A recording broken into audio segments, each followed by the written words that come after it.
Everyone, my name is Akshita Agrawal and I'm a clinical dietitian. In today's video, I would like to discuss about stress.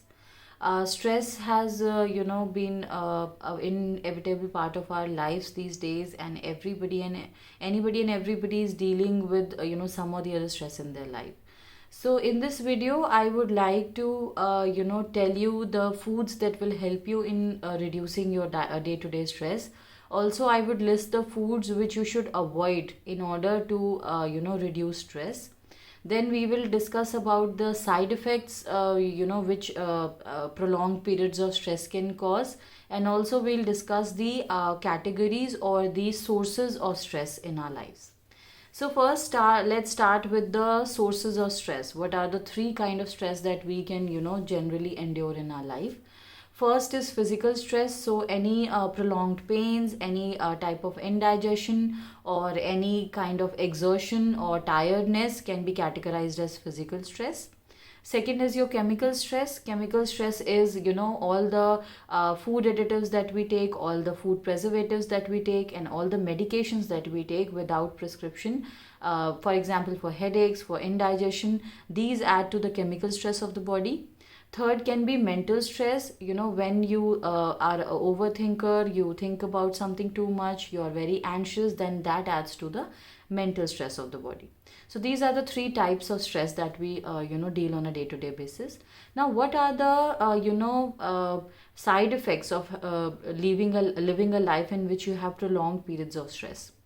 First of all, it reduces your immunity. Stress has been associated with low immunity levels.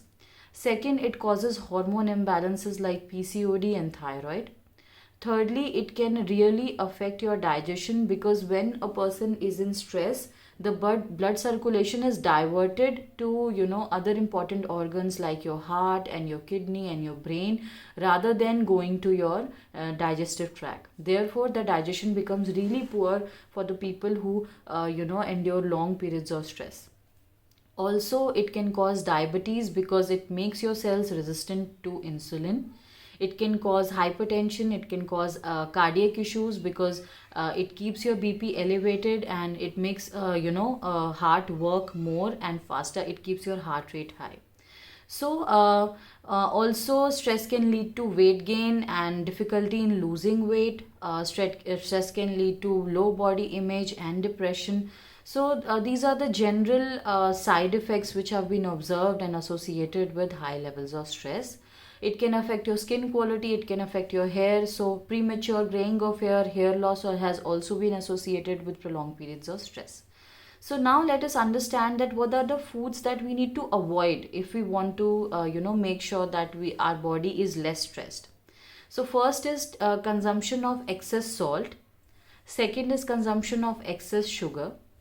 Third is consumption of excess caffeine. So in one of my videos, I told everyone that 1 cup of coffee is recommended for everyone, as it activates neurotransmitters. But also excess of coffee, taking too much of coffee or taking too much of green tea, can lead to stress in the body.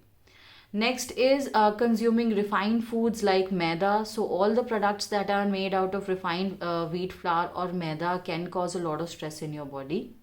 Another important food that adds to stress is alcohol. So people who take tobacco or take alcohol are also adding to a lot of stress in their body.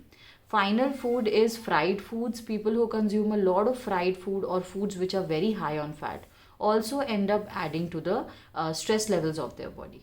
Now let us talk about the foods that we can incorporate in our diet which will help us in understanding, in reducing these stress levels. So first and very effective is dark chocolate. I've discussed in many of my videos that dark chocolate is it is a storehouse of a lot of antioxidants, and antioxidants are really effective against stress. So dark chocolate is very effective. Second is your green tea, another good source of antioxidants. Third is your turmeric, another good source of antioxidants. Curcumin is a very strong antioxidant. Fourth is your carrots. Carrots are good source of beta carotene, vitamin A, which is another good antioxidant. Next are our nuts. So in nuts, almonds and walnuts are exceptionally good because they are also good sources of zinc. Zinc is precursor to happy hormones, and therefore helping in elevating our moods and reducing our anxiety. Next important foods are seeds. So seeds like flax seeds, chia seeds, pumpkin seeds are really effective against stress and elevating your moods. Another important food is banana. So consuming one banana every day has been observed to bring very good changes in your stress levels, and it really elevates your mood. The tryptophan present in the banana, which is a precursor to serotonin, really helps in bringing down those stress levels. Now, last but not the least is curd. So like I've explained in many of my videos, that curd is a very very good source of probiotics.